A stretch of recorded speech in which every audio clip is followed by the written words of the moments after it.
à tous, bienvenue dans ce nouvel épisode de la prépa Triathlon 101. Dans cet épisode, je vais pas juste vous montrer ma semaine d'entraînement type, on va vraiment faire le point sur mon programme, comment je l'ai réalisé, donc sur quel outil, selon quel principe, dans quelle logique aussi j'ai créé les entraînements. Et troisièmement, je vous montrerai vraiment ce que ça donne pour les premières semaines d'entraînement du mois de janvier. L'outil que j'utilise du coup pour programmer et suivre mes entraînements, c'est Notion. Pour ceux qui ne connaissent pas, c'est quoi Notion? C'est un outil qui permet d'organiser des informations et de les afficher de manière personnalisable.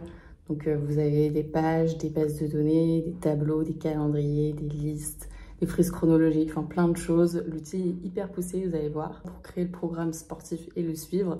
Il y a beaucoup de choses qui sont possibles, c'est vraiment trop cool. C'est tellement personnalisable, au final, vous allez voir, c'est mieux que de suivre ses entraînements sur Strava ou Garmin parce que tu personnalises et tu mets les formules que tu as besoin de voir, vraiment uniquement les informations que tu veux. On va passer sur mon ordi pour que je vous montre tout ça. Voilà l'outil sur lequel j'ai créé mon programme. Donc ça, c'est le tableau de bord, c'est là où je vais afficher toutes les informations. Et derrière ce tableau de bord, il y a les bases de données. Aujourd'hui, je ne fais pas un cours sur Notion, même si j'aimerais beaucoup.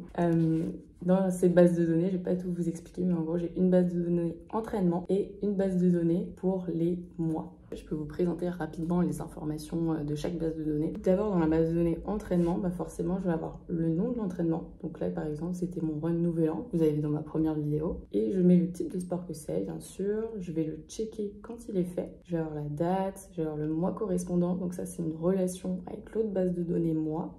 J'ai le détail, donc ici, c'était hors prépa, donc c'est assez simple. Mais une fois qu'on est dans la prépa, je vais écrire plutôt de manière détaillée, pouvoir rentrer la durée prévue, la durée réelle une fois l'entraînement réalisé, la distance prévue et la distance réelle. Toutes les vitesses se calculent automatiquement grâce à des formules selon le sport. Donc on a des formules ici assez poussées. Je vais avoir aussi automatiquement des commentaires à reporter si une date d'une séance est passée, ou des commentaires bravo pour ta séance lorsque je l'ai réalisée. Ensuite, la base de données mois, elle me permet de cumuler les informations par mois et du coup d'afficher un suivi avec une vision plus globale. Par mois, j'ai défini des focus, mais on va en reparler. J'ai les entraînements qui sont liés à ce mois. Je vais voir le pourcentage de ces entraînements accomplis à date et je vais avoir plusieurs affichages différents. Je vais aussi récupérer le volume horaire par mois aussi.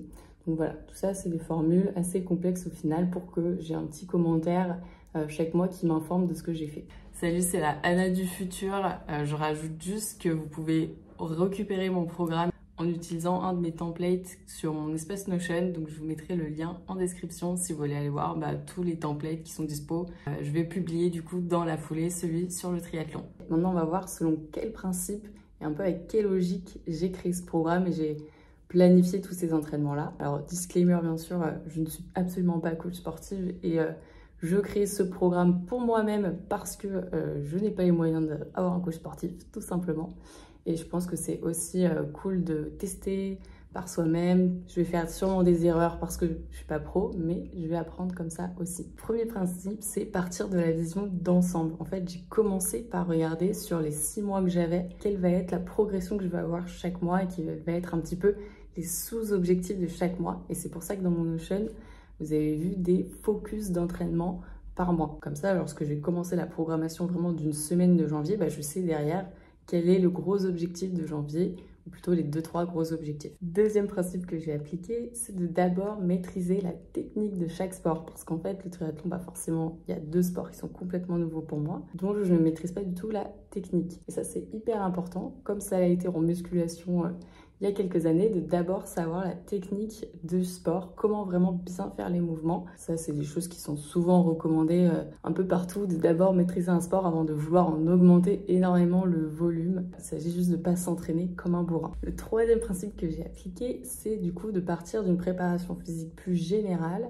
et d'aller de plus en plus ensuite vers le spécifique, vers ce qui va concerner et ressembler le plus à la course en triathlon au final. Ça veut dire d'abord commencer par une préparation physique générale où on va par exemple renforcer tout le corps musculairement et on va, je sais pas, travailler son endurance fondamentale, des fractionnés qui vont nous permettre peut-être de progresser sur nos capacités respiratoires et puis ensuite d'aller de plus en plus vers quelque chose qui va ressembler au triathlon, donc avec des entraînements sûrement de plus en plus proches des vitesses de course, avec des enchaînements entre différentes disciplines, Mais ça, c'est ce qui va être à la fin du programme. Pareil, si je veux m'entraîner spécifiquement au triathlon, il va falloir par exemple que je nage en eau libre, mais ça interviendra à la fin du programme d'entraînement en natation. Il faut d'abord que je sois à l'aise sur la technique, comme on l'a vu, et que j'améliore des choses qui sont non spécifiques à la course. Et donc c'est selon ces 3 principes-là que j'ai planifié des focus pour chaque mois que je vais vous montrer tout de suite. On se retrouve encore sur Notion pour que je vous montre tout ça.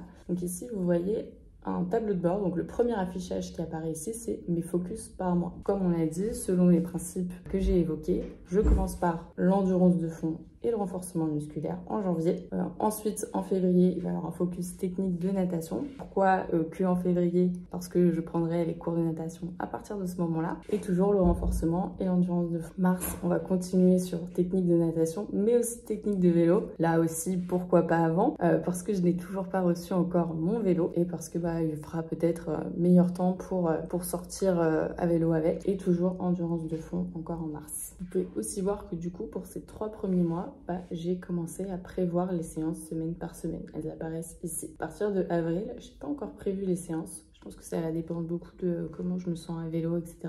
À partir de avril, on continue à vraiment focus sur le vélo et aussi à augmenter le volume d'entraînement. Et je pense aussi à introduire des entraînements briques. Donc c'est des entraînements qui cumulent plusieurs sports. Donc typiquement commencer à faire des séances de vélo, puis du run, mais ça va être vraiment full volume d'entraînement et entraînement brique. Donc là, je pense que ce sera les plus grosses semaines de la préparation en termes d'heures. Et à la fin, mois de juin, toujours entraînement brique, affûtage et aussi s'entraîner aux transitions. Voilà, tout ça, ça s'entraîne aussi, je pense. Et du coup, le triathlon que je fais sera fin juin. Donc voilà comment j'ai un peu découpé les 6 mois avec des gros focus par mois. Et moi, ça me permet d'avoir une vision plus claire de là où je veux progresser et à quel moment. Vous voyez maintenant ce que ça donne dans la programmation du mois de janvier, semaine après semaine. Donc là, si je vais sur un peu plus bas mon tableau vraiment de suivi des séances, c'est sous forme de calendrier. Donc là, on voit bien que je suis au mois de janvier. Et là, vous pouvez voir la semaine de la vidéo précédente. Donc c'était cette semaine-là où je vous ai emmené avec moi partout dans ma semaine.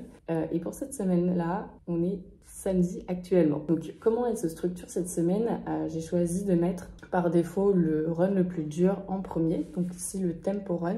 Après parfois j'ai des empêchements qui fait que par exemple cette semaine j'ai inversé le fractionné et la muscu. Mais globalement c'est l'idéal pour moi, c'est d'avoir d'abord le tempo run. Ensuite la première séance de musculation. Ensuite ma séance de natation, qui est plutôt jeudi parce que les horaires de la piscine sont plus larges ce jour-là. J'ai le easy run le vendredi. Donc ce easy run, il bouge jamais. C'est vraiment juste pour avoir de la régularité sans causer un peu plus de traumatisme. Enfin, quand je dis bouge jamais, il bouge pas pour le mois de janvier.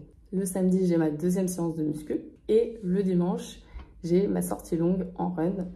Qui, elle, par contre, tout le principe de cette sortie longue, c'est qu'elle augmente un peu au fil des semaines pour respecter ce principe de surcharge progressive. Et ce principe-là, il est hyper important de vraiment y aller progressivement dans vos entraînements. Bon, il y a l'exemple bien sûr de la sortie longue, mais je l'applique aussi au fractionné. Donc voilà un peu pour la structure de la semaine. Vous voyez, à part la surcharge progressive de semaine en semaine, j'essaye aussi d'espacer les séances d'un même type. Donc surtout en fait les séances de running pour le moment. Et comme ça, c'est plus simple pour moi de les enchaîner. On s'entraînera à enchaîner les disciplines plus tard, on a dit. Ah oui, et dernier grand principe que votre programme doit respecter absolument, c'est qu'il doit pouvoir s'adapter à la vie finalement.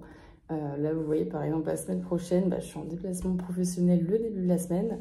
Donc, je vais avoir aucun temps le mardi pour faire un tempo run, c'est sûr. Donc, je vais essayer de le faire le lundi. Et du coup, ce que je pensais vous faire comme vidéo pour la semaine prochaine, c'est une vidéo sur un peu comment ce programme, je le rends compatible avec la vie professionnelle, comment je combine un peu vie pro et ce programme sportif qui va prendre de plus en plus de temps dans ma semaine aussi. Je pense que ça pourrait être intéressant. Voilà, en attendant, s'il y en a certains d'entre vous qui ont des recommandations, qui sont coachs ou juste qui s'y connaissent très bien en triathlon, n'hésitez pas à me les donner.